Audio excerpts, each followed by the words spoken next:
I ain't never made a call to Diddy. I got Diddy's number, just hit him up. Yo, Diddy, what up? Never happened. He told me to take me shop. I looked at him like, what you just said? Woo. This is a tight one.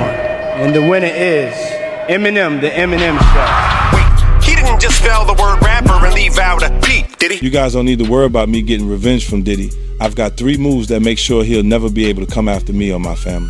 First, I personally reached out to the victims' legal teams. The real reason he's not getting out is those buried cases behind the scenes.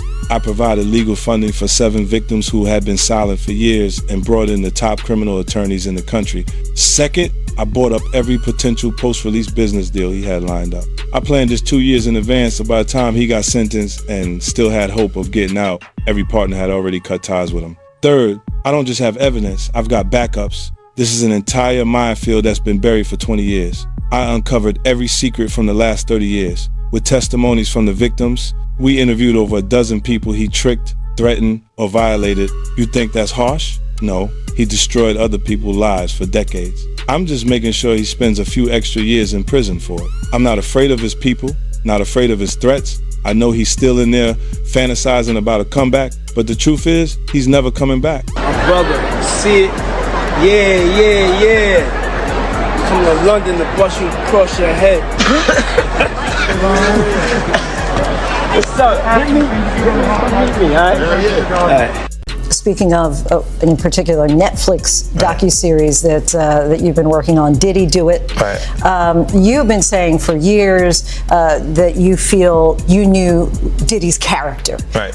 Feel uncomfortable with the way you represent the idea of going to these projects. To come party with me. Yeah. And then that swayed me away from it. Just that. Nigga Puff, like he called, we should kick it on the shit after the made. Right. And the nigga, matter of fact, they sent me the girl pictures, like pictures of this girl, like not the shit that y'all.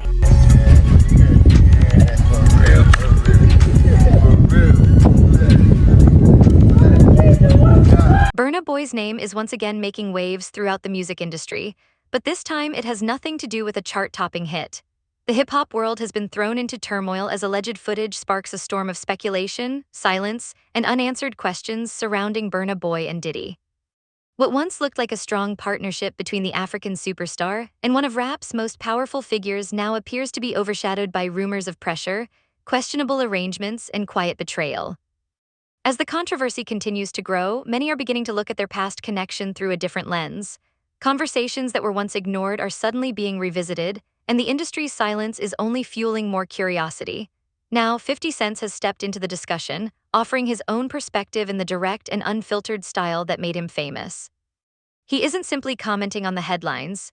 He's pulling back the curtain on the hidden power struggles that often shape careers behind the scenes, exposing the forces that operate away from the spotlight, and revealing why so many people in the industry suddenly seem reluctant to even mention Burna Boy's name.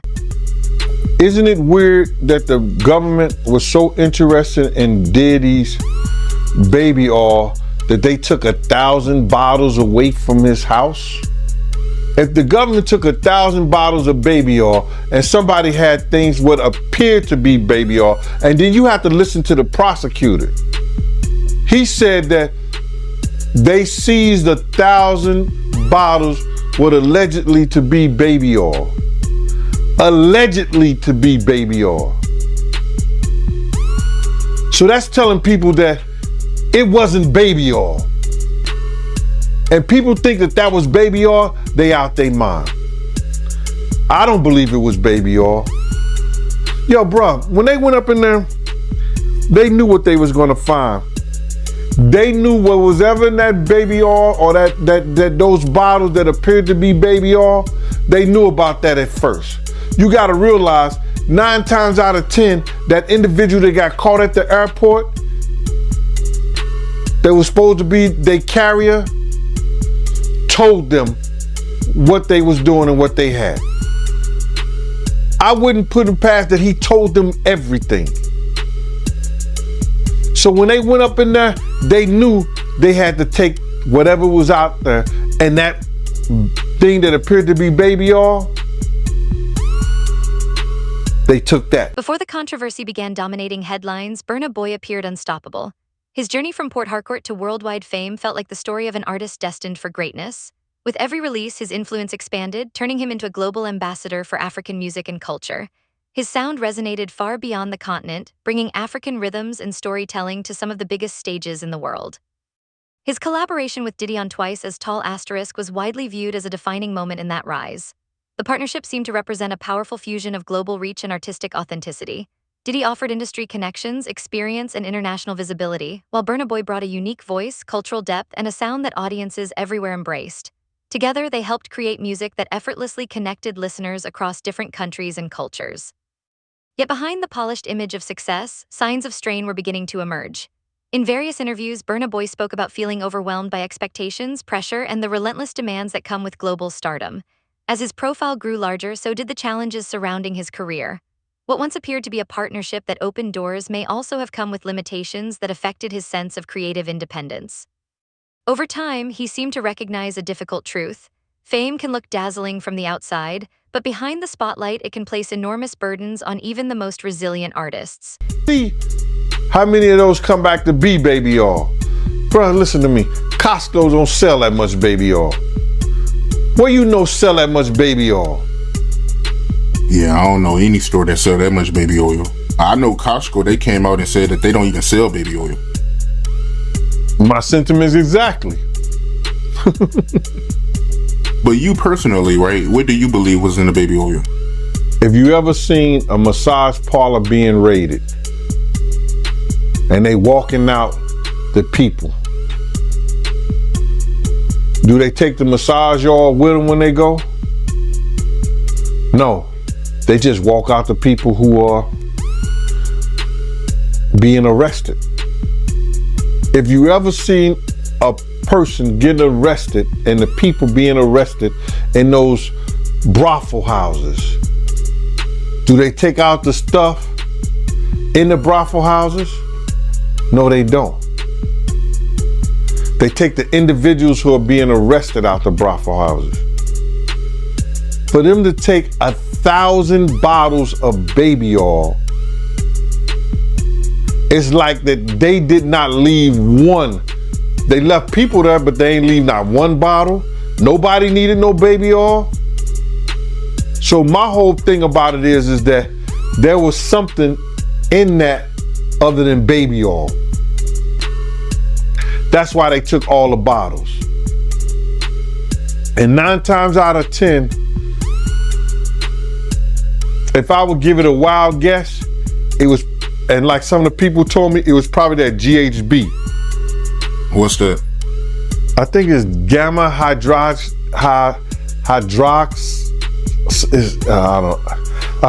I looked it up, bro. Let me see. See if I can find it. I know this is just showing everything like that, but oh no. Let me. Yo, somebody tap dance or sing or do something, you know what I'm saying, while I'm doing this. Oh, here it go right here. It's gamma hydroxy butyric. What is its effect on the body? It's a euphoria, drowsiness, decreased anxiety, and memory impairment. It works on the nervous system and gives you this feeling of euphoria. So they take that and rubbed it on her, and you forget who you are, what you're doing. It can also give you memory loss, drowsiness, and that's under the DEA, the Drug Enforcement Administration. When the alleged footage began circulating, the conversation seemed to shift almost overnight. What had once been a story centered on music, success, and influence suddenly became a debate about power, pressure, and control. Burna Boy's cryptic messages about freedom, loyalty, and false kings were viewed through an entirely different lens. Posts that many had dismissed as artistic expression now appeared, to some observers, like subtle warnings hidden in plain sight. As speculation intensified, fans started revisiting old interviews, lyrics, and social media posts, searching for clues that might explain the growing controversy. Every statement was analyzed, every lyric examined, and every public appearance scrutinized for signs that Burna Boy may have been wrestling with deeper challenges long before the headlines arrived. the mystery surrounding the situation only fueled more curiosity, turning online discussions into a non-stop search for answers. Then 50 Cent entered the conversation with the blunt and unapologetic commentary that has made him one of the industry's most outspoken voices. His remarks sent shockwaves across social media, as he argued that powerful figures in the entertainment business often influence artists' careers from behind the scenes, shaping opportunities, narratives, and outcomes in ways the public rarely sees. His comments reignited long-running debates about mentorship, exploitation, and the balance of power within the music industry. The discussion quickly evolved into something much larger than any single artist. It forced both fans and insiders to confront a difficult question. Can genuine artistic freedom truly exist in an industry driven by contracts, endorsements, business interests, and powerful gatekeepers? That question has become even more pressing as Burna Boy finds himself at the center of a storm that continues to generate speculation, debate, and unanswered questions throughout the entertainment world. No, you want to sit around and pretend to like bitch. That's what y'all do. And then you get these hard jostling. So I'm just like curious. these are the you like half man.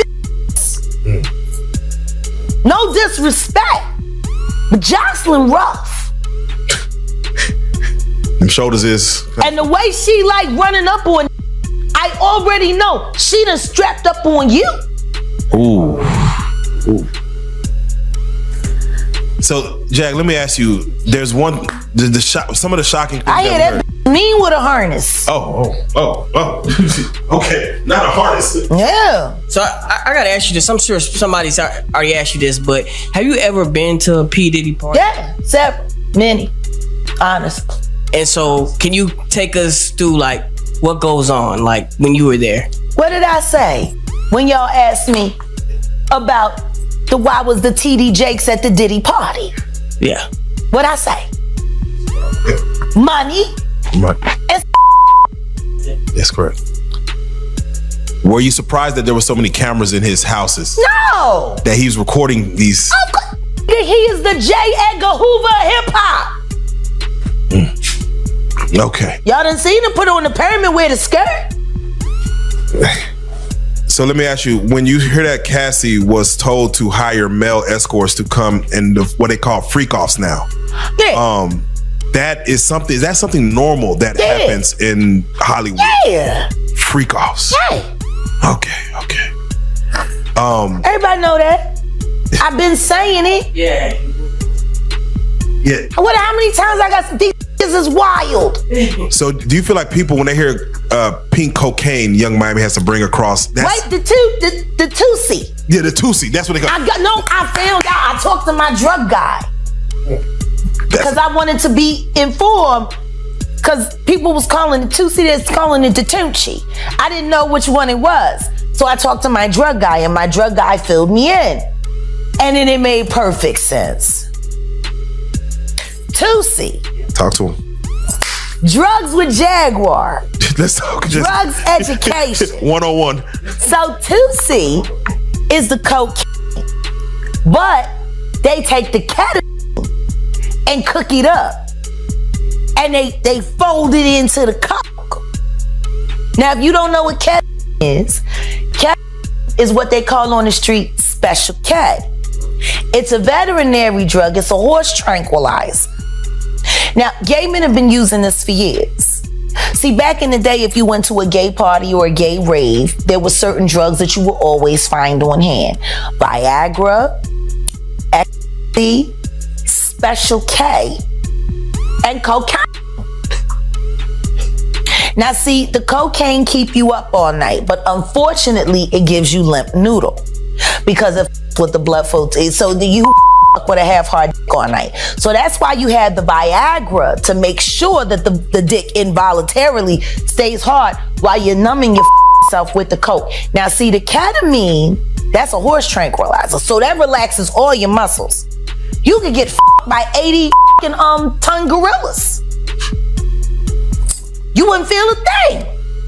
So now, your dick is gonna stay hard, you numbed up, and you high.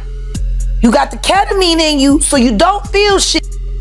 And then you add the ecstasy to put in the feeling that you've now blocked out. and now you got a party. Contracts are often the unseen framework that keeps the music industry running. They operate quietly in the background, yet they can influence major career decisions, business opportunities, and the direction of an artist's future. Few figures in the entertainment world have built a reputation for understanding the business side of music as effectively as Diddy, whose career has long been associated with both creative success and strategic deal-making. According to ongoing industry speculation, Burna Boy's professional arrangements may have included complex provisions involving royalties, distribution rights, promotional commitments, and touring considerations. These are the types of agreements that can significantly shape an artist's career path, often determining how music is released, marketed, and monetized across global markets. While such structures are common in the modern music business, they can sometimes create tension between artistic independence and commercial strategy. Entertainment lawyers frequently note that agreements of this nature can blur the line between partnership and influence. What begins as a mutually beneficial collaboration may gradually evolve into a situation where business priorities carry increasing weight in creative decisions. As careers grow larger and financial stakes rise, artists can find themselves balancing personal expression with the demands of a global brand. Viewed through that lens, Burna Boy's reported frustrations may have reflected more than the normal pressures of fame. The challenges could have stemmed from navigating an industry where image, leverage, and business interests often play as large a role as the music itself. In a world driven by influence and perception, it is often the details hidden within contracts, not the moments seen on stage, that reveal who ultimately holds the greatest control over an artist's career and creative direction. And everything like that, because this is stuff that happened back in the day. And then maybe that if they knew there was going to ever be a YouTube, or they knew there was going to ever be social media, a lot of the stuff probably wouldn't have got played out like it did. But things happen, and these are just stories from the past. I would like to use that as what you call that, just to clear the facts up what's going on. But it all started, we was in Atlanta, and this story starts when I'm with Puff, and he's in the exotic bookstores and he's doing shopping, right? He's shopping, getting his stuff and everything like that. So, you know,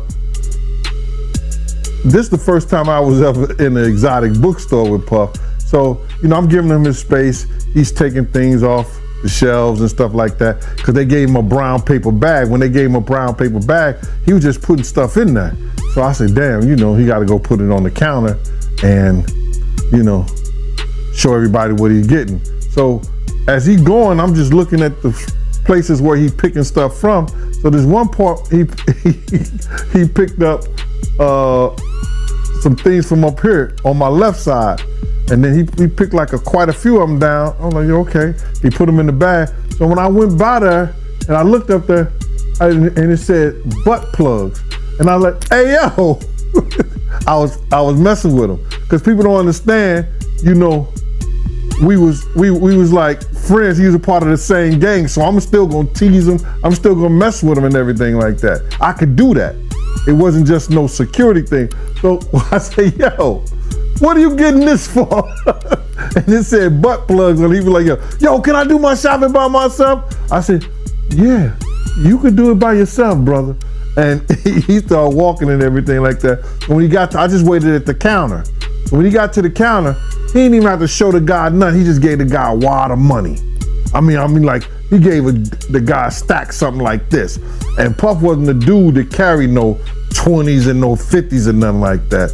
And I mean, like, he just said, boom. And we walked out the store. So we had to leave Atlanta and go to North Carolina for a show. You understand? And it was him, this rapper, Sarah, and this other girl. We all got on a G5 jet, and we flew to G4 jet, and we flew to North Carolina. So later on that, I think that afternoon, same day, this rapper and him, they all in the room together. You know, it's Sarah, the girl, Puff. As the controversy continued to grow, Burna Boy's fan base appeared increasingly divided. Almost overnight, discussions across social media turned into heated debates. Some supporters argued that powerful industry figures often place excessive influence over emerging artists, while others believed Burna Boy was distancing himself from a system that had played a role in expanding his reach to a global audience. The conversation quickly evolved beyond music, becoming a larger debate about loyalty, independence, and the price of success. As opinions clashed, 50 Cent added fuel to the discussion with the direct and confident style that has defined much of his public commentary. One of the themes frequently associated with his views is the importance of artists owning their masters and maintaining control over their work. To many observers, those remarks sounded less like casual commentary and more like a broader message about power, ownership, and long-term independence in the entertainment industry. The growing fallout highlighted a reality that has long existed behind the scenes of the music business. Relationships that begin as mentorships can sometimes become sources of tension when creative goals, financial interests, and personal ambitions start pulling in different directions. Likewise, partnerships built on mutual admiration can become strained when expectations change or when one side seeks greater autonomy. In hip-hop and the broader entertainment world, major collaborations are rarely just about music alone. They often involve influence, branding, business strategy, and the pursuit of lasting relevance. When ambition, power, and competing visions collide, even the strongest alliances can face serious challenges. As speculation continued to swirl, Burna Boy's name remained at the center of the conversation, becoming one of the most discussed topics in a controversy that showed no signs of fading from public attention.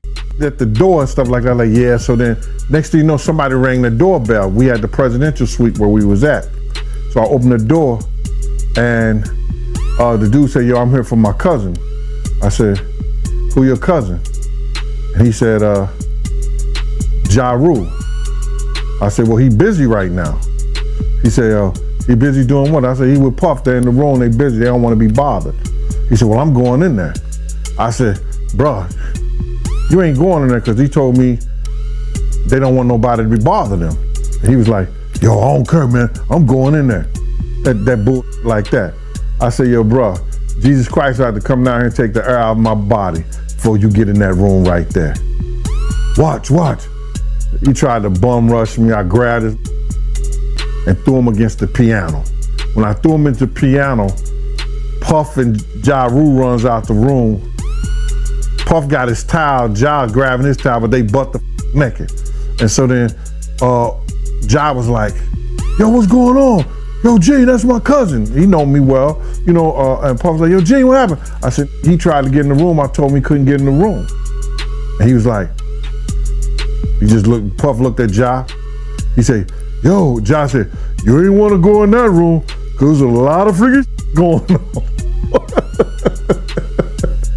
So I was like, oh, he said it was a lot of freaking going on. So that was basically that story, man. You know what I'm saying? They went back in the room, dude felt a certain kind of way, and he left out. So I seen them at the concert the next day, and they tried to, you know, form up against me. But my man Frank was like, I told my man Frank, I was like, yo, Frank, put yourself in that position. Somebody trying to get in the room, and Ja told you don't let nobody get in the room. What would you do? Now, y'all can do whatever y'all want to do, man, but you know I ain't taking no losses. He said, yo, you good, and that was it. Bro, when Ja said, you don't want to come up in there, a lot of freaky stuff is going on. You got to use your mind. What they was doing with those butt plugs. That moment changed everything. The leaked material didn't just spark conversations about contracts, it forced the entire industry to look at itself more closely. Suddenly, the debate shifted into something deeper, something harder to ignore. It raised an uncomfortable question. What responsibility do powerful figures like Diddy have when they shape the careers of younger artists? And where is the line where mentorship quietly begins to turn into control? Burna Boy's story exposes a difficult truth that often hides behind the glow of fame. The higher an artist rises, the more the industry attempts to claim pieces of their identity. His journey becomes a reminder that success can elevate someone to extraordinary heights, but it can also demand a heavy price in return. That price is not always visible at first. It can come in the form of ownership of your voice, your vision, and in some cases, even your freedom. He's have enough money to He check. put the boots to that girl. She's supposed to be a good bitch. No matter who she with. All the time he putting the groom in her. it was still gonna work. He thinks he's God. Alright. Ain't doing shit. I raped the f out of that bitch, put the boots to her last time I seen her. Her and her trainer, boyfriend, husband. I don't get no. So you hear about stories of Diddy like shooting people, blowing up cars. Yeah. Is he this gangster that behind the scenes that is that him or is that people Shout out to Wendy Williams, the first woman to uncover the homo thugs. That's what these down low bitches was called when Wendy first started talking about it in the 90s, the homo thug. She talking about Diddy. And then what's the stuff that's happening with Wendy Williams? Do you think this is all connection to? Of course. They've been waiting. He's been waiting. He was waiting for Kim. Remember? He was waiting. The casket was ready. She was literally casket ready. Some people are saying the whole Wendy Williams documentary that she's pretty much allegedly playing this way to keep herself safe from him, from any unaliving. It's been working for Orlando Brown. Why wouldn't it work for Wendy? To play crazy. Why wouldn't it work? Hey, no. Hey. The oosh gosh whoosh wash. Orlando's brilliant. Right. Yeah. Y'all spent time with him. We did. Yeah. He's highly intelligent. Yes. Imagine what it's been like to wear this character for this long. No. I can only... That he does is a character. Actually, the shit he does online is the best acting he does. Is he speaking truth? Of course he is. Yeah, no. We seen Quiet on set. Major pain in his ass. Literally. Since he was a kid. Man. And then milk around. Talking about expensive pain. Now, in his ass. wait, this is Philly you're talking about now. Wait a minute, Jack. Meek. Wait a minute. He's a f***ing Fruit Loop. He Diddy fried. This is Philly. He's a deep fried period. He Diddy fried. He Diddy fried. He the Diddy do-I-bop. Meek. Real rap. You think that audio that they put out was real? Yeah, that was him. Nicki put that out there. That Nicki recorded that at the off in the Calabasas. She been waiting to drop that shit on Meek. She just wasn't gonna tell nobody it was Diddy. But now that Diddy out there, why not? So then who's the guy who's claiming he recorded it? Oh, somebody that got paid? Yeah, he said like I was standing somebody outside the door. Got paid. Yeah. Just like it wasn't seminal fluid that Justin Bieber was wiping away from his mouth when he brought his face up from Odell Beckham's groin in a club with Trey Songz on the lookout. The images are there. Diddy five. The full revelation stripped away every layer of glamour, turning what once felt like a trending headline into something far more unsettling. Burna Boy's journey began to read less like a story of pure success and more like a cautionary tale about the hidden cost of fame. His rise became, for many observers, a symbol of a harder truth, that fame without freedom can start to resemble a kind of captivity wrapped in success. 26, 42, the line between opportunity and limitation often blurs in ways that are not immediately visible from the outside. The tension between power and creativity is not new in the music world. It has existed since the earliest days of the industry, but it rarely surfaces so openly or with such intensity. When it does, it forces everyone involved, from artists to executives to fans, to reconsider what true success really means while the entire industry watches every move unfold in real time. All about the money. They saw what he did to Cassie. With the kicking, the punching. They saw what they did to Cassie. They know did nobody in America like that. So now these people are represented by a brand. Whether it's something about the music, clothing, movies, they not gonna come out and speak on nothing that has anything to do with them, and they praying that they not on the tape doing crazy stuff, being oiled up in the whole 9 yards. They praying. So until the feds say, hey, yo, listen here. We got you on, hey buddy, we got you on this tape, and girl looked like she was pretty young. We're not gonna show it, but we need you to come and testify against Brother Love, P. Diddy, Puff Daddy, you know, Sean Combs. That's when they're gonna start talking, and they're not gonna be talking in his favor. When the feds come to them and show them what they got on tape, because if he had 250 tapes all over, 250 cameras all over the house, somebody got caught stealing a cookie out the cookie jar. It could be your favorite pastor. It could be your favorite politician. But they didn't think they was being watched, and Brother Love was watching. Yeah, I mean, TD Jakes, he haven't even came out and said anything. And him and Diddy was real cool. Amen. Amen. Yeah, man. And I know the people in the congregation over there is shaking in their boots, because this man didn't led them probably, allegedly probably led them to damnation, because those people's hearts are gonna be broken if that man is seen on those tapes doing anything. Because people always put their faith in the pastor instead of putting their faith in God. And what they need to do is understand that he's just a man. And he has a history. It's not looking too good for him.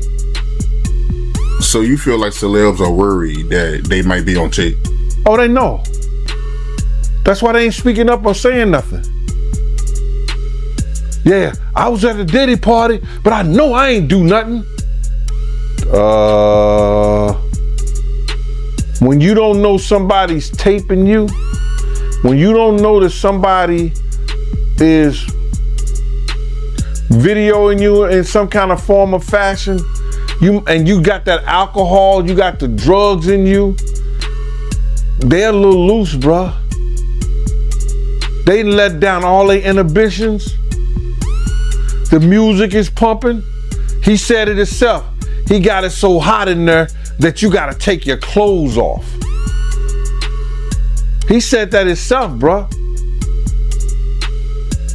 So a lot of them, like what he said? I think a lot of them was being swallowed. Have you ever been swallowed? They tell off on themselves all the time, man. You just gotta listen. But why do you think Diddy had all them hidden cameras? Bruh, when you that powerful, you didn't get that powerful without having 1 or 2 or maybe 3 ups on somebody.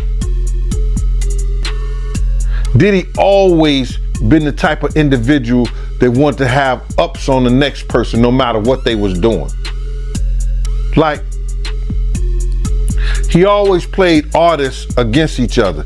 He did it to Big, he did it to Craig Mack. You understand? I said before, he did the stuff to Ja Rule, you know what I'm saying? So had the ups on Ja Rule so he could go after Jay-Z. You understand what I'm saying? So he always played those kind of up games on people. So to have those cameras and know what he was doing, is gonna give him the ups on everybody who came to that party. Even your favorite basketball player. Ain't no party like a Diddy party. We know who. Beyond the noise, the Burna Boy saga exposes a truth the music industry rarely acknowledges. Control is often the real currency that determines who rises and who gets consumed by the system. Burna Boy's refusal to bow, whether real or perceived, could represent the beginning of a wider shift, one driven by a new generation of artists determined to own their music, their image, and their stories without being shaped or restricted by unseen forces. 50 Cent's closing words carried a different kind of weight. The game never truly changes, only the players do. His statement felt both like wisdom and a warning at the same time. As legal teams step in and competing narratives continue to unfold, the leaked footage becomes more than just a moment of controversy. It begins to resemble a symptom of a much larger structure, an industry built on silence, hierarchy, and influence. In the end, the real question is not who leaked it, but who benefits from keeping artists quiet when they finally decide to speak.